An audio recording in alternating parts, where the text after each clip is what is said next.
Bună, mă numesc Delia și Stan Livia. În acest filmuleț vom face o mică descriere a cărții Te blestem să te îndrăgostești de mine, scrisă de Nicolae Dabija. Titlul cărții ne sugerează că ar fi vorba de o poveste de dragoste, dar nu este numai una, ci cuprinde câteva zeci de istorii de dragoste.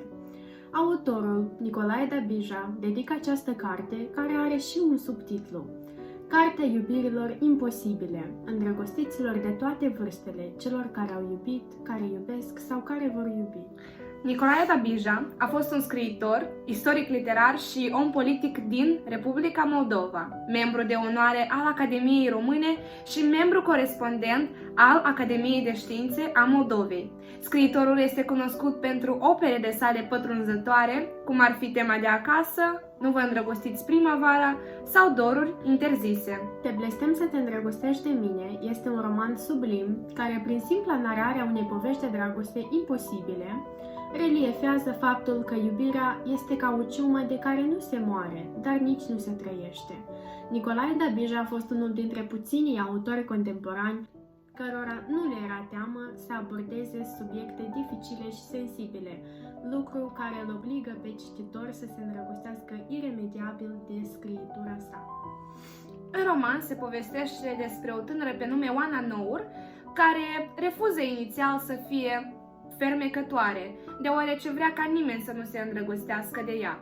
Dură, rece, imposibil de înțeles, Oana reușește să-l facă pe el, să se îndrăgostească de ea și să o iubească mai mult decât orice, deși l-a avertizat să nu o facă, să nu cadă în capcana dragostei, deoarece ea nu îl poate iubi.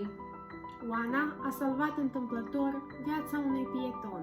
E vorba despre un arhitect, Vlaicu, care în scurt timp se îndrăgostește de această tânără.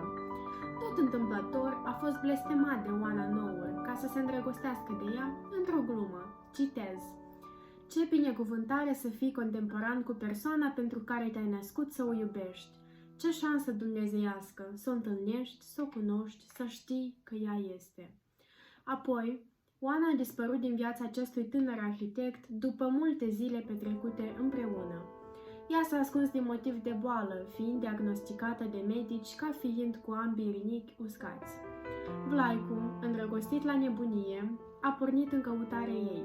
Într-un final, Vlaicu i-a salvat viața, fiind donatorul ei de rinichi. Te blestem să te îndrăgostești de mine încapsulează povestea de iubire a cuplului primordial din Basarabia, poveste care este un soi de act de siguranță, un pilon de sprijin pentru ceea ce numim astăzi N-a fost să fie.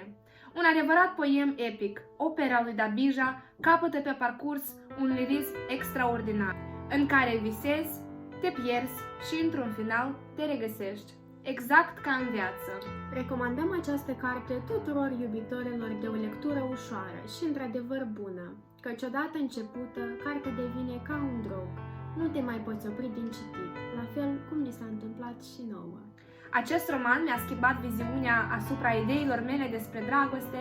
Am înțeles că cine te iubește, cu adevărat, va merge până în pânzele albe pentru tine, la fel cum face Vlaicu pentru Oana în romanul Te blestem să te îndrăgostești de mine.